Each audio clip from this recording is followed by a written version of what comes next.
তোমার কে বলছে এটা নাকি? ইট নিতে কে বলছে? গাড়ি কার? গাড়ি কার? গাড়ি এই যে সেলিম সাহেবের গাড়ি। তুমি যাবে? কেরানীগঞ্জের রোহিতপুর ইউনিয়নের সোনাকান্দা মৌজার সরকারি খাস জমির ইট চুরি করছে একটি চক্র। সরকারি জমির ইটের তৈরি রাস্তার প্রায় 10,000 ইট প্রভাবশালীদের ছত্রছায়ায় তুলে নিয়ে যাওয়া হয়েছে অন্যত্র। সরেজমিনে গিয়ে দেখা যায় 3জন শ্রমিক কাজ করছেন গাড়িতে ইট তুলতে। সরকারি জমির ইট জানা সত্ত্বেও স্থানীয় প্রভাবশালীদের ছত্রছায়ায় সেলিম ওরফে কানা সেলিমের নেতৃত্বে ইট চুরির কাজ করছেন শ্রমিকরা। আমাগর হলে আমরা জানি না, বুঝেন নাই, বড় লোকের ব্যাপার, বড় লোকের তা আমরা বলতে পারি না। আমাগর লেবার নিচে আমরা কাজ করতে রোজ আমাগর 600, আমরা এই 3 জন, এর আগে বলতে পারবো না। এই মানে একটা শোনাচ্ছি এখন হে কাম করে কামে যাচ্ছে সেলিমের, এখন হের সাথে তো আমরা মাঝে শুনছি, আপনারা যেমন জানেন আমরা অমনি জানি। আমরা তো না, এটা আমরা অত দূর বলতে পারবো না। আমরা যেমন ঘটনা হয়েছে আমাকে বলতে নিছে, এটা সঠিক বলতে পারবো না। আমরা যেমন কাম করি বদলি নিছে আজকে, আমরা এই এলাকায় থাকি প্রায় মেলা দিন।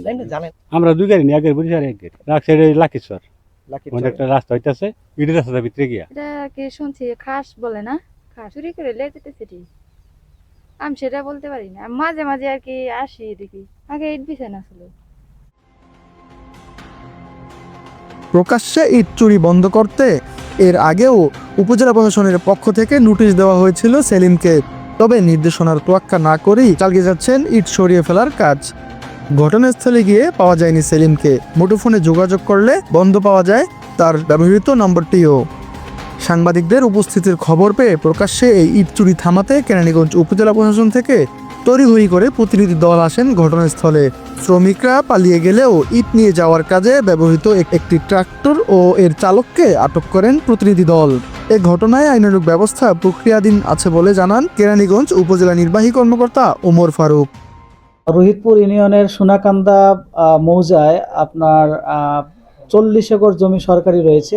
সেই সরকারি 40 একর জমির মধ্যে কিছু ব্যক্তি মালিকানাধীন জায়গা রয়েছে 40 একরের বাইরে, যেটা আপনার বেজা কর্তৃক অধিগ্রহণ করার প্রক্রিয়ার মধ্যে রয়েছে। থেকে কতিপয় ব্যক্তি ইট খুলে নিচ্ছে। এখানে একটি রাস্তা রয়েছে, সেই রাস্তার মধ্যে অনেক ইট রয়েছে। আমাদের সহকারী কমিশনার ভূমি তিনি একজন প্রতিনিধি পাঠিয়ে সেই জায়গাটি পরিদর্শন করে নিশ্চিত করেছেন যে আসলে এখান থেকে কিছু ব্যক্তি ইট নিয়ে যাচ্ছেন। তো গতকালকে আপনার ভূমি অপরাধ ও প্রতিকার আইনে তাকে নোটিশ করা হয়েছে, যাতে আপনার তার কাগজপত্র নিয়ে আমাদের এই দপ্তরে চলে আসে এবং আমাদেরকে তার সকল তথ্যাদি উপস্থাপন করে।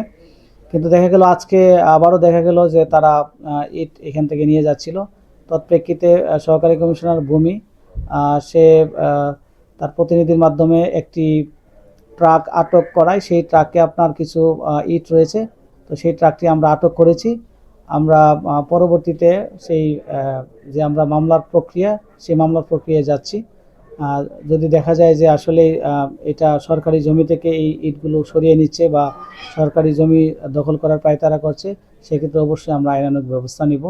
এবং পাশাপাশি যেহেতু আমরা নোটিশ করেছি, সেই নোটিশের জারি হওয়া মাত্রই তারা অবশ্যই আমাদের কাছে কাগজপত্র উপস্থাপন করতে হবে।